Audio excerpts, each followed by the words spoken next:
Vladimir Putin does not live like other leaders. He lives inside a system built not for comfort, not for fame, but for survival.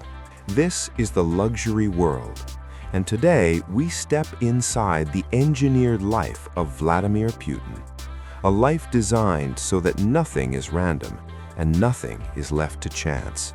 Vladimir Putin does not simply appear in a city. Long before his plane touches the runway, the city has already begun to change. Roads close without explanation. Bridges are checked. Traffic patterns shift. Checkpoints appear quietly, as if they had always been there. Rooftops are searched. Sewers and tunnels are mapped and inspected. Unknown workers test radio signals, jam frequencies, and scan for remote triggers no one else can see. By the time his motorcade moves, that city is no longer open space. It has become a controlled environment.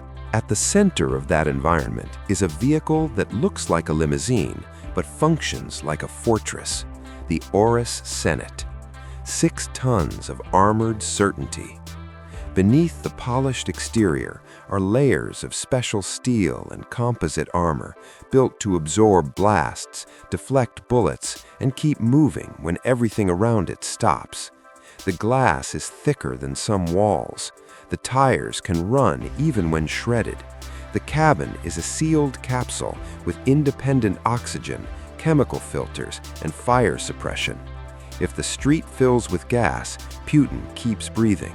If a blast hits nearby, the vehicle does not become a coffin, it becomes a command post, and it never moves alone. Motorcycles slice the road ahead, blocking intersections seconds before he arrives. Unmarked SUVs hide rapid response teams, ready to flood a threat with force. Electronic warfare vehicles scan and jam any hostile signals. An ambulance follows because even a medical emergency has already been imagined. This is not security born from confidence, it is security born from expectation. The expectation that someone, somewhere, is always trying to break the system. The men who surround him are not just bodyguards, they are moving components of a larger machine. Drawn from elite units, tested physically, psychologically, and constantly watched. Their families, finances, habits, nothing is taken at face value. Loyalty is not assumed, it is monitored, measured, remeasured. They train until movement is automatic, until stepping in front of danger is not a choice, but a reflex. A wrong gesture near him can make bodies shift instantly. Angles change, lines of sight close, a human wall appears where a moment before there was space. World leaders feel this immediately, because with most people, standing close is a courtesy. With him, standing close is a calculation. Distance is not emotion, distance is policy. But the most dangerous attacks are rarely loud, they are slow, invisible, silent. Which is why, for Vladimir Putin, eating is never simple. Every ingredient he consumes is part of an operation. Supply chains are traced. Farms, factories, and transport routes are known and controlled. Kitchens are sterilized like labs, surfaces inspected, utensils watched, staff rotated so no one builds invisible patterns. Food tasters eat before he does. Doctors observe not just the dish, but the process, who handled it, where it came from, how long it was left unattended. Nothing experimental, nothing unfamiliar. No, let's try this new place. Meals are not experiences, they are moments of managed risk. Even sleep does not mean exposure. His residences are not homes in the way most understand them, they are zones. Novo Ogaryovo, Sochi, Valdai. Behind the fences and forests, layers of security fold over each other. Armed teams patrol without visible pattern. Sensors track movement on land and water. Snipers watch from hidden lines. Dogs sweep for explosives. Divers move through nearby lakes and rivers. Above, the sky itself is limited. Airspace is restricted, radars are active, air defenses wait in silence. Night at these places is quiet, but it is not calm.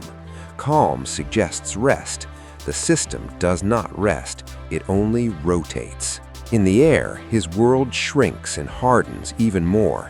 His aircraft is not just a jet, it is a flying control center. On the outside, it resembles a standard long-range plane. Inside, it is wired with secure communications, encrypted channels, and defensive systems ready for threats no passenger will ever notice.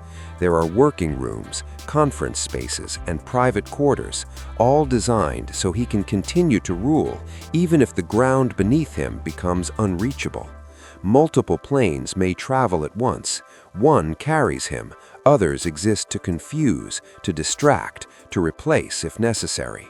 On the ground below, vehicles and teams have already been flown ahead. Routes are checked and rechecked. Host nations quietly adjust airspace and deploy their own jets. The world bends, not publicly, but structurally. Then comes the part that truly reveals how deep this system goes. Vladimir Putin leaves nothing behind. No glass he drank from, no tissue he used, no piece of trash that carries DNA. Every trace of biological material is treated as valuable data because in a world where science and power intersect, your health is not just private, it is exploitable.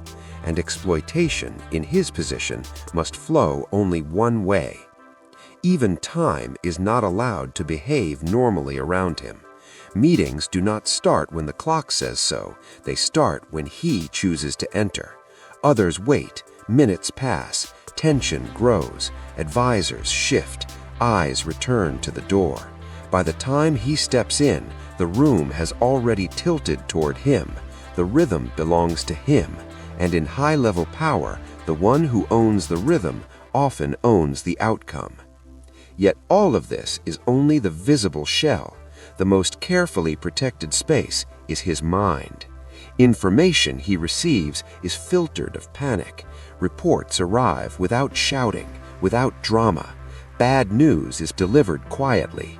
Good news is acknowledged, then folded into plans. Around him, emotion is treated as interference. Those who serve closely are trained to stay calm, no matter the storm. No visible fear, no visible rush, no uncontrolled reaction, because emotion spreads quickly, and once it spreads, it can cloud the one thing the system is built to protect: judgment. Even the buildings he occupies mirror this philosophy. The Kremlin is not just walls and towers. Below the surface lies another world: tunnels, bunkers, secure rooms, independent power lines, hidden exits. His private compounds are designed the same way, with structures the public sees and structures they never will. If the visible layer fails, the hidden one is meant to continue. In this architecture, nothing is truly casual. Not a fishing trip, not an ice hockey game, not a single walk in nature. What looks spontaneous is scheduled. What looks relaxed is rehearsed.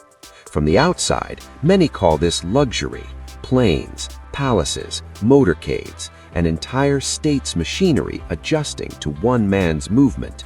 But inside this system, luxury is not marble or gold.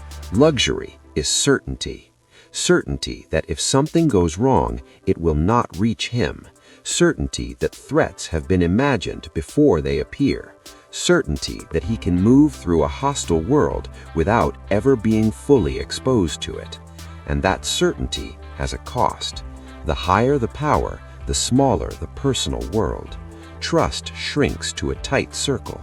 Freedom becomes scheduled. Privacy becomes impossible. There are no unplanned days, no anonymous walks, no truly private mistakes. This is the hidden price of a life built for survival. This is the luxury world, where we don't just look at what power owns, but how power protects itself and what it loses in the process.